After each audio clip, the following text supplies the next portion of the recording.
In tandem, you're building the organizational structure and trying to drive the revenue and also assessing the people, because you can't do this with any roadblocks, right?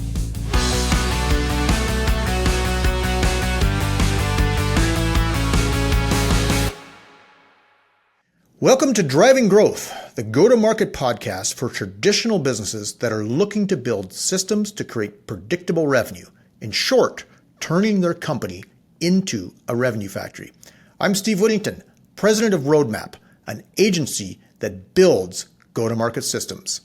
On today's show, Shannon Harvard. I have known her for many years throughout my career, and she is currently the COO of Overstory Media Group.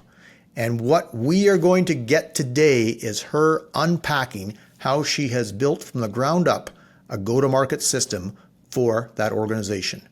Talk us through your journey, how you got from there to here, right? Like, just let's unpack that and let's hear. So thank you for inviting me. You, of course, are my favorite client ever, and you and I enjoyed lots of fun discussions around business. So I appreciate we could probably talk for hours. We won't do that though. So I started in television production. I was an on-air producer, and that kind of evolved to the company was being sold. And they're like, hey, why don't we give, it's like the kid who was supposed to try the peanut butter. Why don't we give Shannon some of this stuff? Because it was a cable company as well.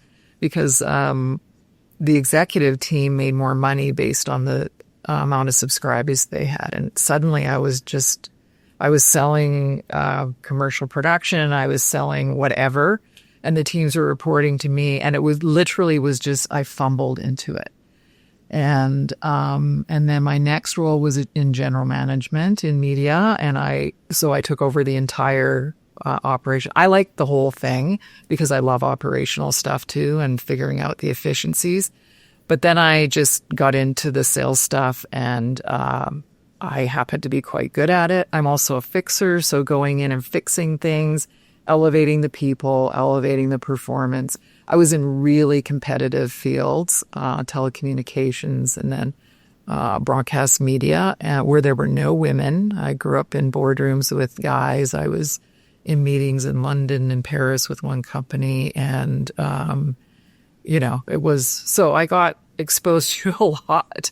And I think I worked really, really hard, probably too hard by today's standards for sure, and managed to be really good at client conversations. I think the difference for me was, even though I was in the C-suite, I was always in front of clients. And you know that because we have that shared experience. Mm-hmm. And I think you don't know your business unless you're in front of clients. And you're not there to just slap them on the back and say thanks to the business, as most leaders do when they're at client meetings. So I like strategy. I just ended up being really good at driving revenue, and effectively being responsible for people's salaries is like, you have to think about that because that's what you're doing.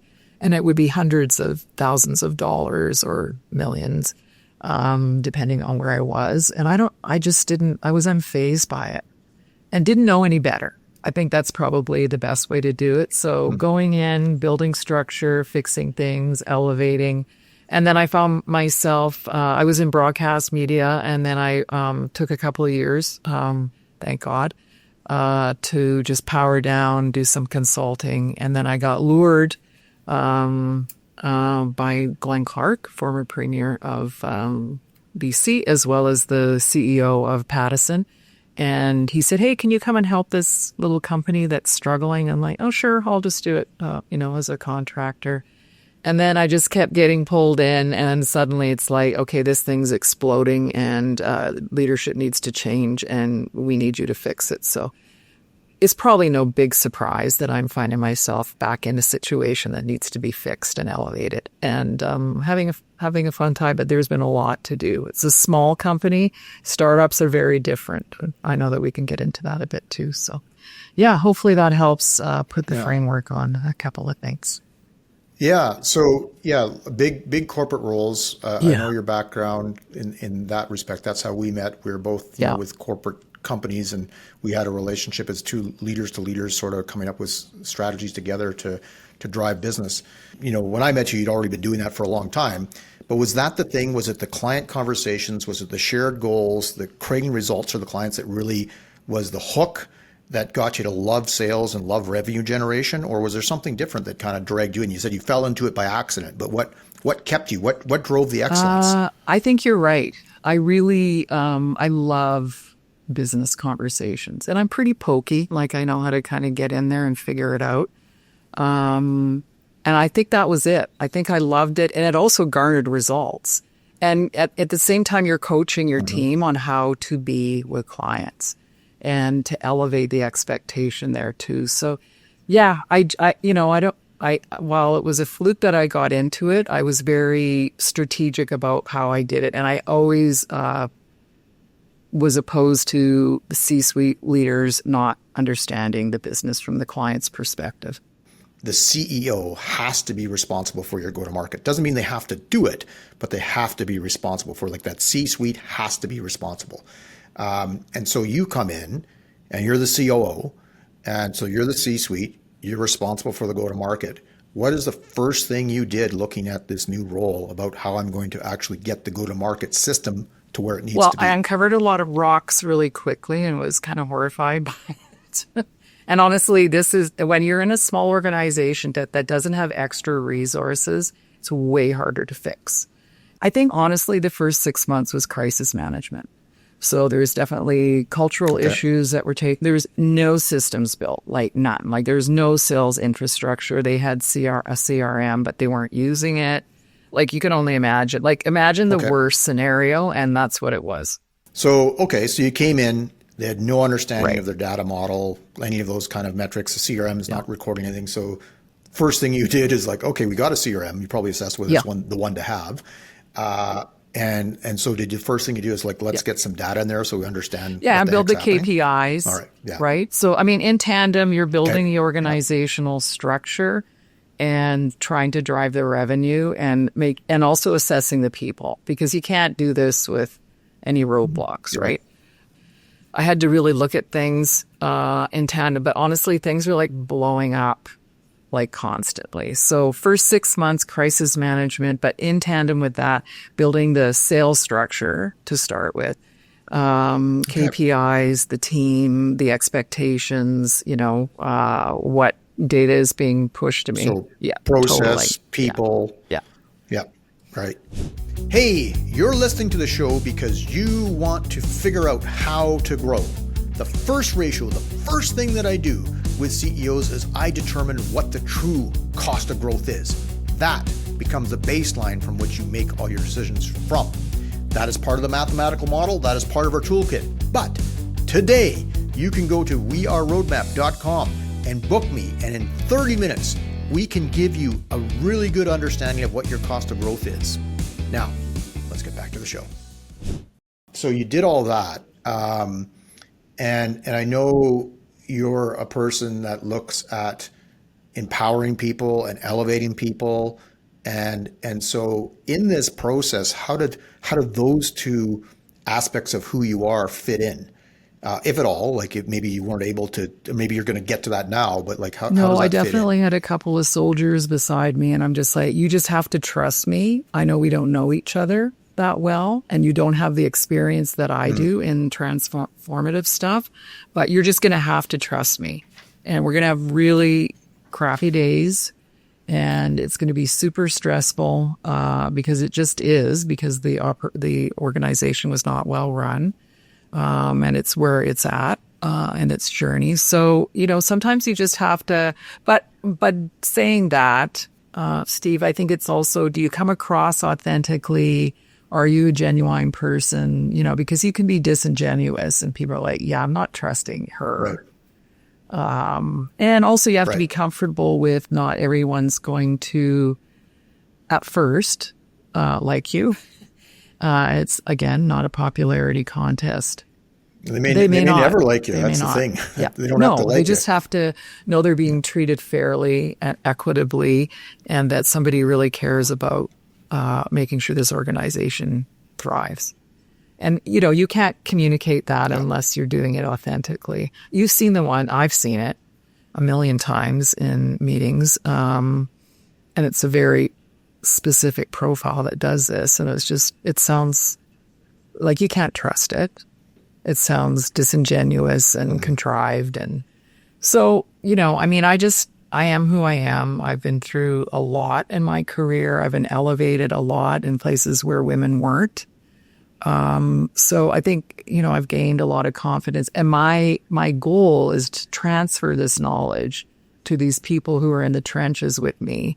So when I do step away, everybody has learned tons. Like the person that I work the closely with is I went to the Shannon MBA school in this last year. And when I stand back and I was listening to her yesterday, talking about her next year, and I'm just like, wow, it is incredible how much you've grown.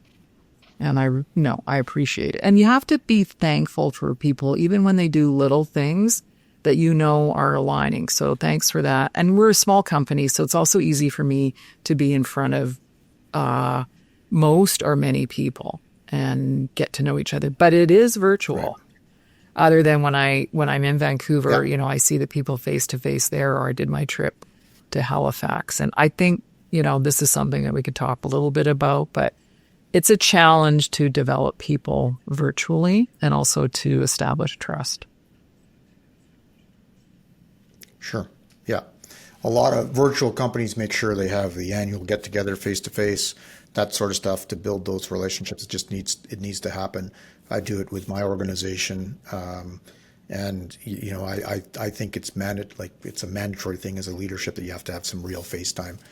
Even if you have, a virtual culture, so to speak. But that's the new nature of work, where it's hybrid, it's work from anywhere. It's the world we live in, so it creates a new challenge for all this kind of stuff, which I believe, if you're going to be driving business, back to go to market here, that's where having a platform that is everybody can access, everybody can see what's going on. It's in your face. You can't run away from it. Looking at things at a weekly basis. That's why you need it. But we do all that. We're very transparent with for people's results and where we're at. Some people might go, "Oh, I can't believe you're sharing that much." I'm like, "Well, hey, we have to. We want to be transparent. There's, if we're going to have a bad moment, then, we're going to have a bad moment, but we will get through it together." Yeah, I'm working with clients that when we put the data model in place, the metrics, sometimes within first few weeks, we uncover a cliff that's coming up. That that's not a nice thing to see, this revenue cliff. It's right? But now we know, because otherwise they were just going to sail off of it and have no clue till they hit the bottom, right? Yeah, and you're helping them through it, and you're also how to predict that. I think predictability and forecasting in a changing environment is really hard to do. And maybe at first my forecasts were a little bit too ambitious. Then I'm like, oh, okay, yeah, no, there's way too much going on here. So you're constantly adjusting, but you're constantly looking at it. It's, you're moving at breakneck speed, and you're the one leading this organization or part of an organization through it. It's really rewarding, but it is one hell of a lot of work. Yeah. I was thinking about that. So you're adjusting your forecasts, there's a lot of data that you're having to look at. So looking at where you're at and what you've done in your career, how you've put a go-to-market system in place that you can measure and manage and, get things moving up and to the right, that sort of thing. What's the future look like, not only for the organization you're at right now, but in general for people that are revenue leaders? What should be the trends you should be watching? What are the things that you think you need to have in place to put up guardrails to future-proof a career or an organization? Great question. Don't bullshit people. I think leaders are trying to be poised and, here, let's drive these and just drive the hell out of people. That's not how it works. We're under a lot of pressure, but I know what it's like to be responsible for, millions of dollars to pay for people's salaries inside my organization, hundreds of millions. So I think I just learned that that's something that I could do. I think people need to make sure, because organizations are so buttoned down, much more safe for underrepresented groups, but not as open to being able to just like vent, or I call it vomiting. If you've had a tough day, sales is a head game. It has high burnout. It's very stressful. I just think the workplace in general is more stressful now. So, putting in place a supportive system that still is highly accountable, but finding a person or a place outside your organization where you can just go, this is what it's all about. And I've been asked to like build them. I probably will end up doing that, because when I get asked to, speak, especially in front of women, they don't have a place to go. So, so finding that person, I hate the mentor thing. I think it's a super contrite and silly. Just like find an authentic person that has experience that can help you. And they're there. It's hard to find them, but they are there, and do it from, I really think, outside the organization. I think I've actually coached somebody who was being terminated, a young woman who was like freaking out because she, didn't have that experience, and someone relayed her to me, and I walked her through it and helped her, breathe through it. Because she wasn't being treated very well. And I mean, there's countless examples. So, I mean, I could drone on, which I'm doing right now. But there's still a lot of work to do. And if you're a leader, just be authentic, care about people authentically. You can drive results, and also, as you said, be compassionate. And understand that it's your role as a leader to have positive impact on these people. Because, I'm going to go away, but my goal is to make sure that the organization is well trained and can take all this stuff on. And I'm excited by it. What you're suggesting to revenue leaders is never forget the impact of authentic, transparent human leadership. That's always going to be needed. You're always going to be leading, from human to human. And then you're also suggesting to these revenue leaders is make sure that you have some sort of, I don't like using the word coach either, but I've had I'm going to call them peer advisors that you can talk to, that I often like them to be completely outside my industry, because they can give a different perspective. My current one is a fellow that I walk my dog with at 6 a.m. And, he's super smart guy, PhD, right? He has a totally different perspective than, he's not in business, right? So totally great spot, right? So I have that. So I've taken your advice without having received it. So. Well, and we learn from people, right? Every interaction is a learning opportunity for everybody. And if you have the capacity to want to take that in, it will be helpful. Yeah. And the last thing is, I think you are, and you didn't quite say it, but it's like, your system's in place, so you can be transparent. Mm-hmm. You can show people, objectively what's what. So be human, be caring, have a system, and make sure that you have some sort of outlet to support you. Right. Yeah. You're really good at this. Good for you. I can wrap things back up. Yeah. So Shannon, awesome. Thanks for your time. Great to have you on the show, and I'm looking forward to future conversations down the road. Me too. Lovely to see you. Thank you so much, Steve. So that was a jammed-packed episode in which Shannon took us through all the different steps that she needed to do to transform an organization so they had a revenue factory. They're on the cusp of creating a predictable revenue factory. And what we heard is the steps that we've been hearing over and over again from the various leaders that have been on this show. The first thing you do is get the data model in place. Figure out where your numbers are at, and then model out how you can actually acquire the revenue. And Shannon's in the mix of all that, having put KPIs in place and putting benchmarks for her team to follow so that they can measure progress and coach growth. Fascinating stuff. Amazing story. If you've liked what you heard, go to weareroadmap.com overstory.com/podcast to download the Revenue Factory Toolkit, in which you will receive mathematical models and a framework for building your go-to-market system. Also, subscribe to the show wherever you get your podcasts. We have new episodes dropping the first and third Wednesday of every month. I'm Steve Whittington. Thanks for listening. Keep building your revenue factory one brick at a time.